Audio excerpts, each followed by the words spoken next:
నమస్తే అండి, నేను అపర్ణ. భారతీయ సంస్కృతికి స్వాగతం. ఈరోజు గోదాదేవి రచించిన పాసురాల్లోని 11వ పాసురం భావం తెలుసుకుందాం. వీటిల్లో ఒక్కొక్క రోజు ఒక్కొక్క వర్ణనతో గోపికలను నిద్రలేపుతూ ఉంటుంది గోదాదేవి.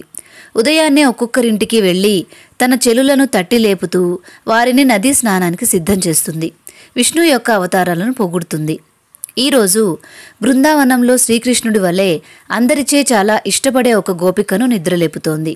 ఈ పాశురంలో వర్ణాశ్రమ ధర్మ అనుసరణ యొక్క ప్రాముఖ్యత చూపబడింది. గోదాదేవి కులవతి గుణవతి అయిన గోపికను నిద్రలేపుతోంది. ఓ గోపాలకుల తిలకమా, ఓ చిన్నదాన, లేత వయస్సు కలిగిన పశువుల యొక్క అనేకమైన సమూహ సంపద కలిగిన మీ వంశం చాలా గొప్పది. ఆ సమూహాల పాలు పితకతగిన వారు, శత్రువులు నశించినట్లు యుద్ధం చేయగలవారు, ఒక్క దోషమైననూ లేనట్టి గొల్ల కులమున పుట్టిన బంగారు తీగ వంటి అందమైన దానా, పుట్టలోని పాము పడగల, అడవిలోని నెమలిలాగా అందమైన జుత్తు కలదానా, లేచి బయటకు రావా? చుట్టాలు చెలికెత్తలు అందరూ వచ్చేశారు, లేచిరా. అందరూ వచ్చి నీ ముంగిట్లో చేరారు. కృష్ణుడి నామాలు కీర్తిస్తున్నారు. నీకు వినిపించలేదా? అయినా ఉల్కకుండా పలకకుండా ఎలా ఉన్నావు తల్లి? ఓ సంపన్నురాలా, నీ నిద్రకు అర్థమేమిటో చెప్పవమ్మా అంటూ గోదాదేవి ఒక గోపికను నిద్రలేపుతోంది పాశురంలో.